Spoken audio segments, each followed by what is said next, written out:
নমস্কার বন্ধুরা, শাশুড়ির হাতে রকমারি রান্নায় আপনাদের সবাইকে স্বাগত। আজ আমি আপনাদের সাথে শেয়ার করব ধাবা স্টাইলে বানানো এক তরকা অথবা ডিম তরকা রেসিপি। এই রেসিপিটি কিন্তু দুর্দান্ত স্বাদের হয়। সবাইকে অনুরোধ রইল ভিডিওটি প্রথম থেকে শেষ পর্যন্ত পুরোটা দেখার।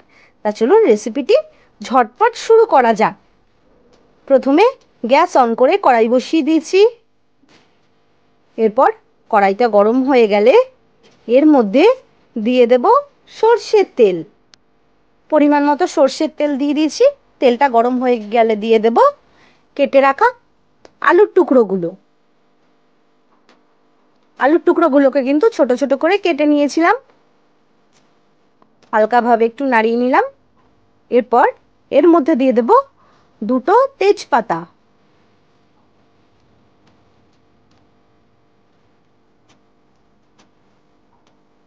এরপর দিয়ে দেব এর মধ্যে কেটে রাখা পেঁয়াজ কুচি আর রসুন কুচি।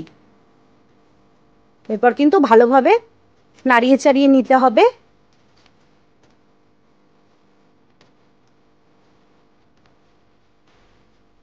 ভালোভাবে নাড়িয়ে চাড়িয়ে এই অবস্থায় এর মধ্যে দিয়ে দেব টমেটো কুচি।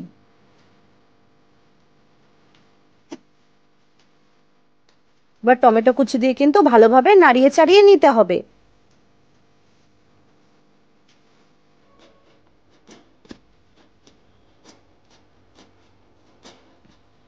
এরপর দেখুন দুটো ডিম ফাটিয়ে নিয়েছি। এরপর একটু কড়াইতে মশলাগুলো না, ওই আলু টমেটো পেঁয়াজ সব নাড়িয়ে চাড়িয়ে এর মধ্যে দিয়ে দেব আদা বাটা। আদা বাটা দেওয়ার পরে এর মধ্যে দিয়ে দেব ফাটিয়ে রাখা ডিম। ডিমটা দিয়ে পুরো দেখুন পুরোটা কিন্তু এভাবে ঠিক ছড়িয়ে দিচ্ছি খুন্তির সাহায্যে। এখন কিন্তু একটুখানিও নাড়াবো না। ডিমটা ভালোভাবে ভাজা হয়ে যাবে যখন, তখন দেখুন উল্টে দেব। উল্টে দিয়ে কিন্তু এরপর খুন্তির সাহায্যে ভালোভাবে নাড়িয়ে নেব। দেখুন ডিমগুলোকে ভালোভাবে একটু ভেঙে ভেঙে দিচ্ছি, মানে একটু গুঁড়ো গুঁড়ো করে দিচ্ছি। এরপর এখানে দিয়ে দেব লবণ, দিয়ে দেব পরিমাণ মতো হলুদ গুঁড়ো,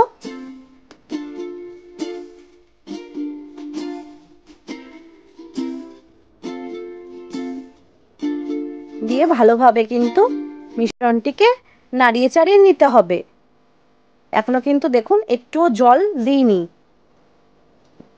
ধাবাতে কিন্তু পুরো এমন ভাবেই রান্নাটা করা হয়, মানে এক তরকাটা বানানো হয়। এরপর দিয়ে দেব শুকনো লঙ্কার গুঁড়ো, দিয়ে দেব স্বাদ মতো চিনি, মানে সামান্য চিনি দিয়েছিলাম। এরপর দিয়ে দেব সেদ্ধ করে রাখা তরকা ডাল। এর মধ্যে আছে চানা মটর, আছে রাজমা, আছে ছোলার ডাল, আর আছে সবুজ মুগ ডাল। এবার কিন্তু ভালোভাবে দেখুন নাড়িয়ে চাড়িয়ে কষিয়ে নিয়েছি। এরপর দিয়ে দেব পরিমাণ মতো জল। জল দিয়েছিলাম, সেটার ভিডিওতে দেখানো হয়নি। ফুটছে দেখুন। একটু লবণ দিয়ে দিয়েছিলাম, একটু লবণটা কম হয়েছিল তাই।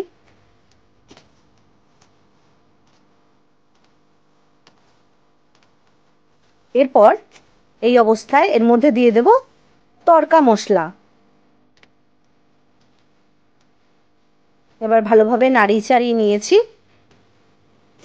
তড়কা মশলাটা দেওয়ার পরে কিন্তু কসৌরি মেথি যদি থাকে তাহলে না কসৌরি মেথিটা অবশ্যই আপনারা দেবেন। আমরা এখানে দিইনি, কিন্তু কসৌরি মেথিটা কিন্তু অবশ্যই দিতেই হবে তরকায়। দেখুন রান্না কিন্তু একদমই কমপ্লিট। এরপর কয়েকটা কাঁচা লঙ্কা, মানে গোটা কাঁচা লঙ্কা ওপর দিয়ে দিয়েছি। একটু নাড়িয়ে চাড়িয়ে নিলেই কিন্তু রেডি আমাদের এক তরকার রেসিপি। তা বন্ধুরা রেসিপিটি কেমন লাগলো অবশ্যই জানাবেন। যদি ভিডিওটি ভালো লেগে থাকে তাহলে একটা লাইক করে দেবেন, আমাদের চ্যানেলটিকে সাবস্ক্রাইব করে দেবেন আর কমেন্ট করে দেবেন। আজ তবে এটুকুই থাক, দেখা হবে আবার নতুন রেসিপি নিয়ে। টাটা।